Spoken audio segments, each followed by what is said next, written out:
when we begin our discussions about what would happen if we made creativity and the arts central to health and healthcare, not a nice adjunct, not just an extra tool that might help with difficult patients, not just some nice to have on top of core clinical practices, but actually central to the way in which we design health services and conduct our relationships and organize our healthcare systems.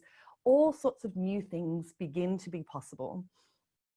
And although it's hard to choose where to start, for today we started with the institution that most represents healthcare for all of us in Australia, and that is the hospital.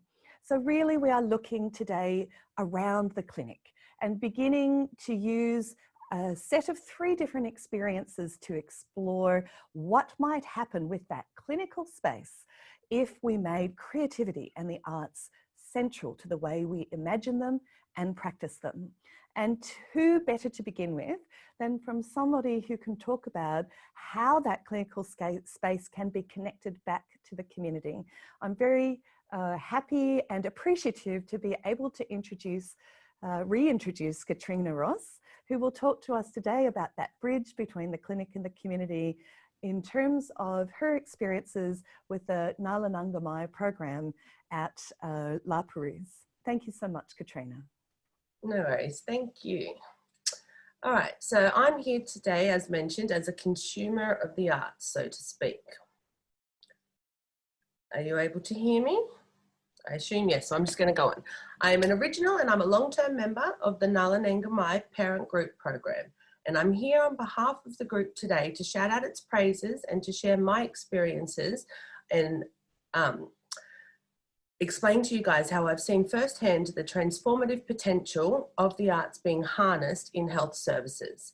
So I'll just start off with a bit about myself, and then I'm going to give you an overview of what the Ngala Nanga Mai program is all about, and then I'll finish with explaining how it played a vital role in my story. So I'm originally from Alice Springs, and I left home to attend university at 17, and after graduating with a Bachelor of Communications, I moved to Sydney. I currently live and work in the Sutherland Shire. I own an independent specialist consulting agency through which I work with multiple well-known organisations undertaking various roles. These include working on the Deadly Tots project and facilitation of the Inner West Aboriginal Workers Support Circle for the last 10 years. I also provide various workshops and training, facilitation, consultations, event management, and hosting of all kinds of events. So I started working when I was quite young, and I have an extensive employment history. I've been lucky enough to have worked in many Aboriginal communities and fields over the past 20 years, from aged and disability to family support and all sorts of community capacity building. I enjoy giving back to my community as I've been fortunate to receive a lot of help along my journey, and I hope to make a positive difference and play my part in facilitating change for our future generations. I'm very passionate about social justice for my people, the oldest continuous culture in the world, the First Nations people of this country. As a gay woman, I support and feel strongly about LGBTQI rights and support the movement for us to have parental rights both here in Australia and internationally.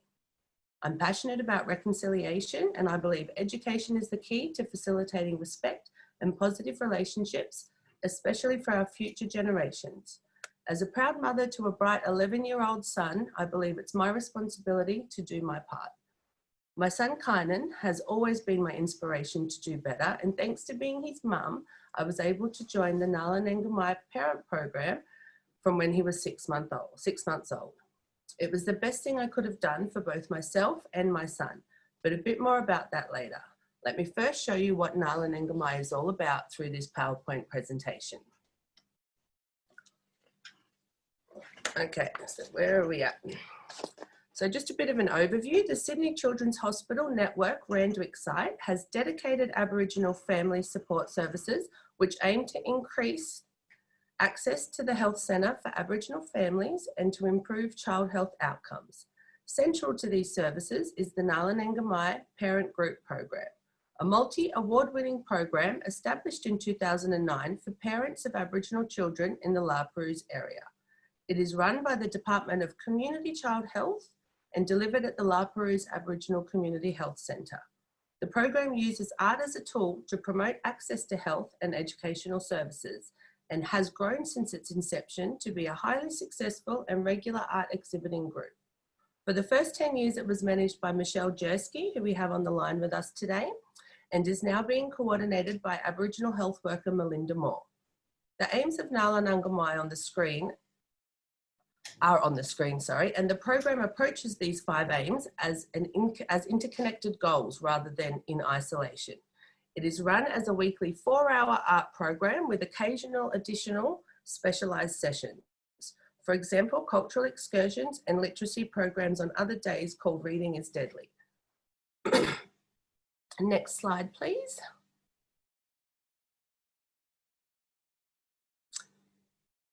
This group connects people, services, skills and arts, so it's all about community development. Community development describes the process of working with communities in partnership, fostering participation of community members and developing member skills to identify local health requirements and then find plausible solutions to build into culturally appropriate programs. Improvements in health outcomes are achieved either through addressing and improving health issues or by increasing individual and community empowerment, which is exactly what this group does with its art at its core. I'd often be in a room filled with such an eclectic group of people doing all different types of art and enjoying each other's company. There would always be mums, but often doctors, guest speakers, uni students, artists, and various service providers all sitting around the table. The atmosphere would always be very inclusive and democratic. Next slide, please.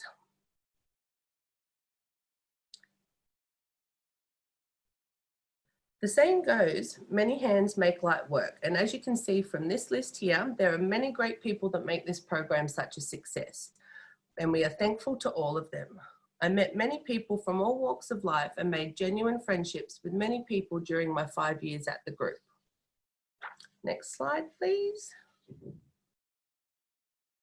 The group room at the health centre was custom built for groups, so it is perfect. It is always set up for the day's activities, which vary from week to week. It has a small kitchenette from where the fresh morning teas and lunches are prepared, and parents have access to prepare things for their children, although they are also provided with food. There is a large veranda off the room that is set up for the children's activities, as well as an outdoor playground. This space is vital as the kids can still have access to their mothers, but they can also interact with each other through play activities organised by the childcare services and supported by the volunteers. They've recently been focusing on promoting literacy and have a number of beautiful children's books and a reading corner. Speech pathologist from Sydney Children's Hospital provides sessions on the importance of reading and language development. While at the group, mothers can access services as needed, health appointments with paediatricians and speech pathologists. They can chat to Aboriginal health workers or early childhood nurses or the TAFE tutors about their studies. They can also speak to each other, and often there is nans, aunties and so on who are carers of young children. So having a varied group of peers to get support and advice from was always a privilege. Next slide, please. As we all know, engagement with the arts has positive impacts on health, well-being and the strengthening of communities. Art helps provide a connection within the Ngala Nanga Mai group, and everyone participating in art helps to build trust and facilitate conversations among participants and service providers. So doing art together not only increases our social connectedness, but it provides opportunities for cultural engagement. It feels like we're all on a level playing field on which to meet, explore, and communicate social concerns, and of course, express ourselves freely without judgment. Next slide, please. I found that when I arrived at group and seen all the stuff set up for the day's activities, I would feel instantly motivated. No matter how much crap was going on in my life, this was my time to just be, to do something for myself. It was healing to be able to vent to the group or get so involved in making something that I just forgot all about my crap that was going on. It was healing to just be there most days. The process of making art is beneficial in many ways and also builds skills in areas not specifically related to the artwork, as shown in this list on the screen. The process After everyone arrives, group begins with a check-in. This consists of an acknowledgement to country, then we would welcome any guests, followed by discussing anything that may relate to the group, and everyone having an opportunity to speak about anything that they thought was relevant. Also, we would have input into the term calendar of group activities. I know this process made me feel involved and making decisions for the group, and like my voice was valued. Next slide, please. Since the program started, participants have been invited to express their thoughts and ideas through art making, but also verbally and in written texts. I've included some quotes from these written texts throughout this presentation, as I think they speak very powerfully about what the program means to the mums. They also have published numerous projects such as poetry books. Once the group resumes after COVID, they will start working collaboratively on a children's book for kids under 5. Next slide, please. The group supports engagement with culture and with identity. Social connectedness within Ngala Nanga Mai and into the community has been strengthened through activities celebrating Aboriginal culture and recognition that culture is a determinant of Aboriginal health. These connections foster a sense of cohesion, thus developing trust, belonging, and a shared identity. Ngala Nanga Mai provides a safe space within which people can co-create a sense of community and purpose as women, mothers, and citizens. Participants connect with each other and foster relationships and friendships that flourish in the group and beyond its boundaries. The cultural excursions were always my favourite, and watching the Bangarra Dance Company, which if you haven't, you should definitely do, from the front row at the Sydney Opera House was one of the most memorable experiences of my life. Next slide, please.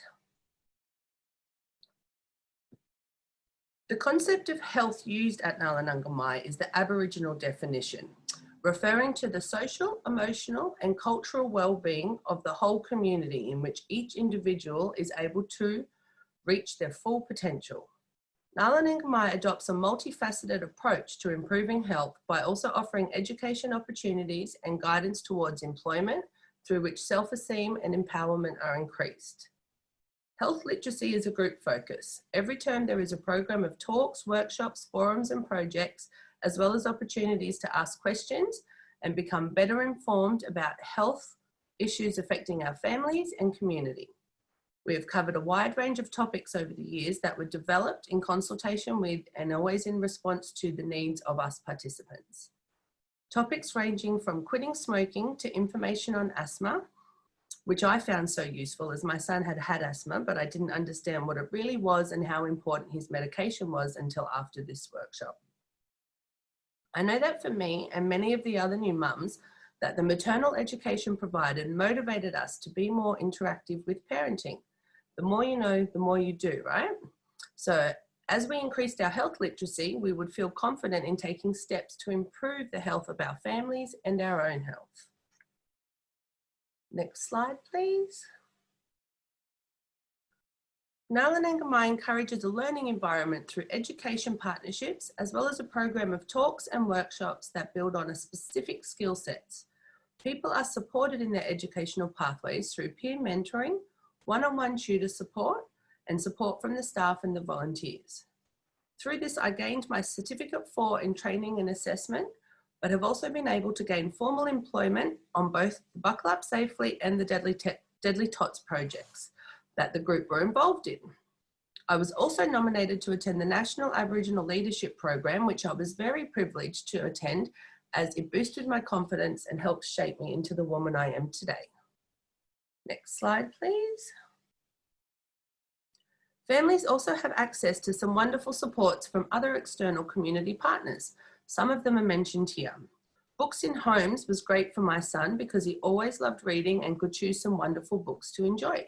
Having access to parent programs such as Triple P, Circle of Security, and a few fun ones I did with my son like Music and Movement were such blessings to me when I was a new mum. Next slide, please.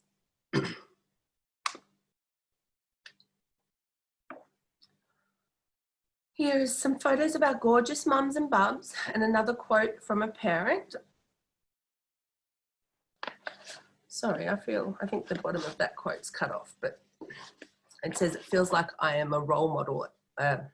It feels like, so I feel like I am a role model. Is that bottom bit that's cut off? Next slide, please. This strong sentiment in this quote shows how the group is a lifeline for a lot of the mums.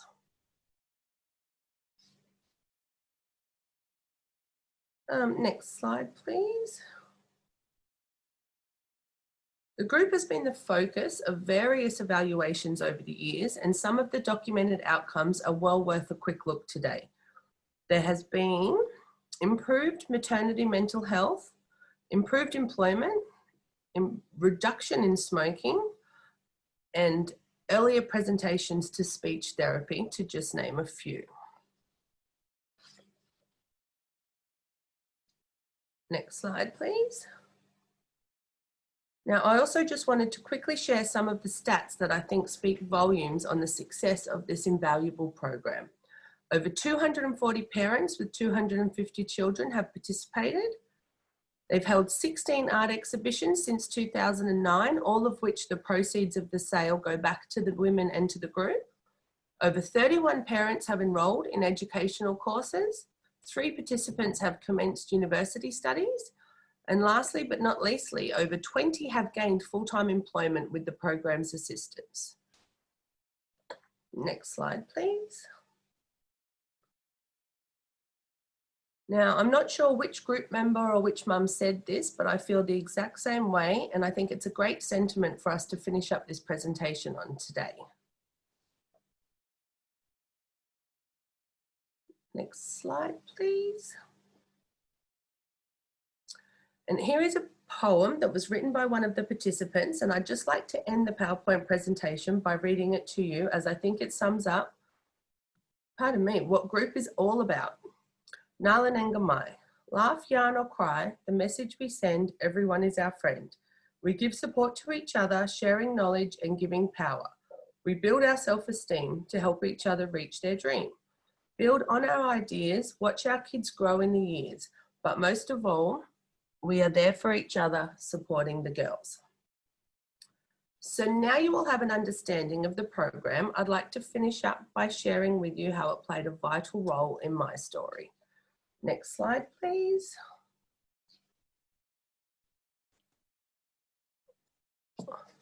Okay, so through this group, I not only became connected with community and culture, but I became a better mother and my self-confidence increased. I also formed friendships and felt very supported. I'm so thankful that this group was around when I was a new mum and felt really isolated.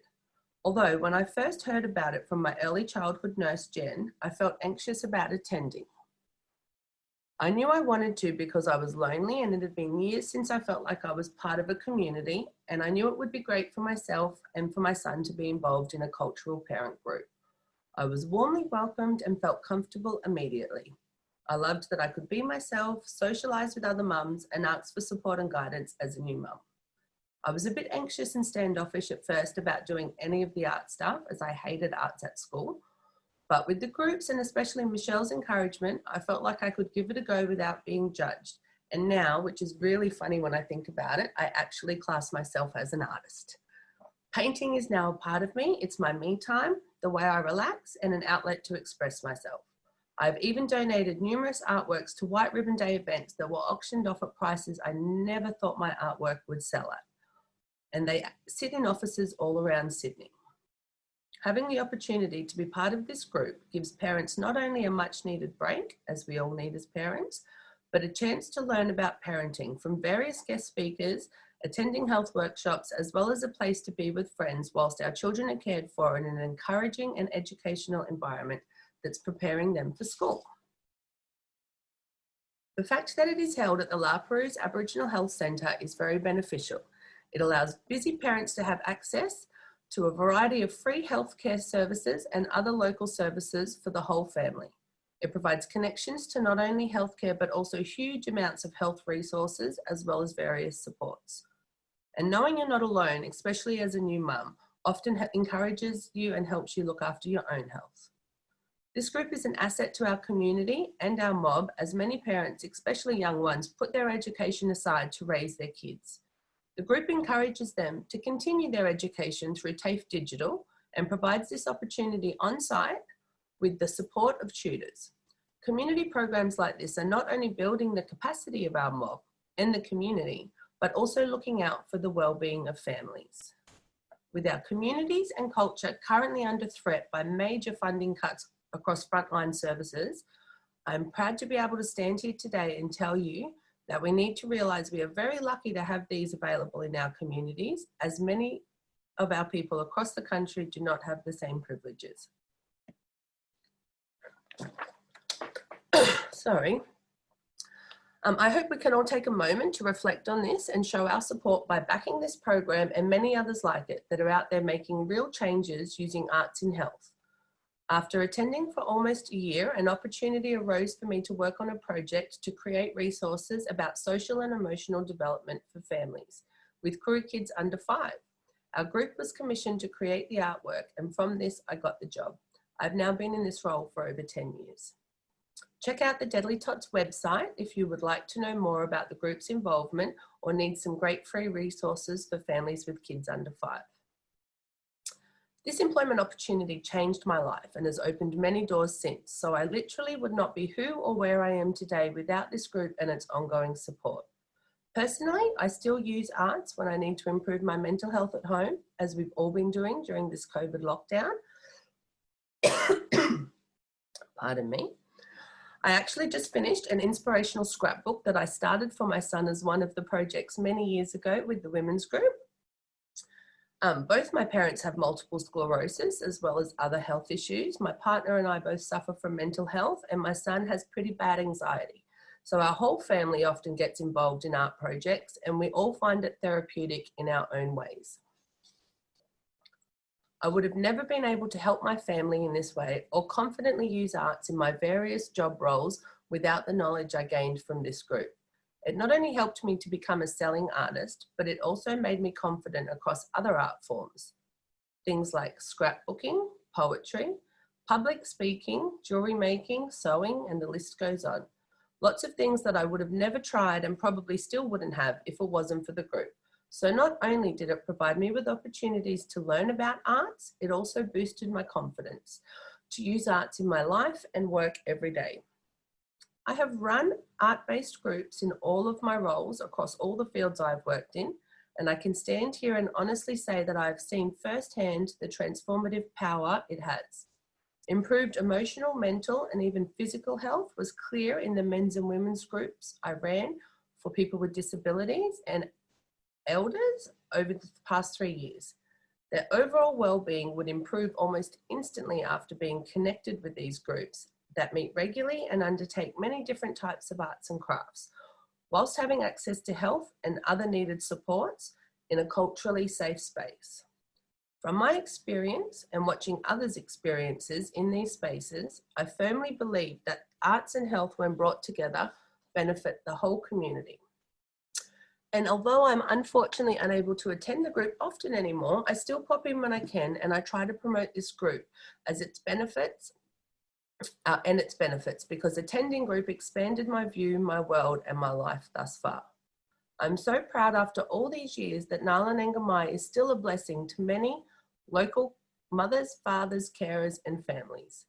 I'd like to finish up today by saying that the well-being of myself, my family, and my mob in a culturally appropriate and safe space such as this is invaluable. People need access to more community health centres and various programs that support families in holistic ways. Well, that's all from me today. Thank you all for listening. But before I go, I'd just like to thank the Arts Health Network for having me and Michelle for inviting me here today to speak. And I hope you know how grateful I am, Michelle, to still have you in my life after all these years. And from all the many participants of the group, we thank you as the facilitator / mother duck of Ngala Nanga Mai, which means we dream, by the way, and you surely helped us all to do that. Thank you.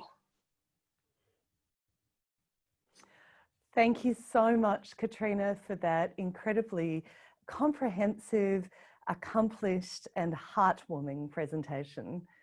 And I don't think anything could have made the intrinsic connections between the health and education sectors more visible and available to all of us, if nothing else, as well as between the creative arts and health.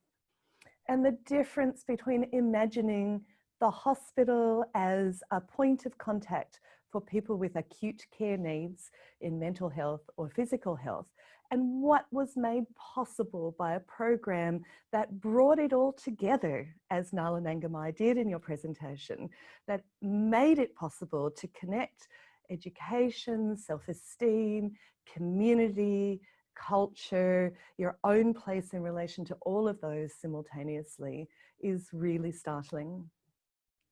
Mostly we're going to keep questions to the end after all three of our presenters have spoken, but we have got a few minutes to take a couple. And the first one we have here from Fiona Davies is for you, Katrina, and for Michelle, if you want to join also.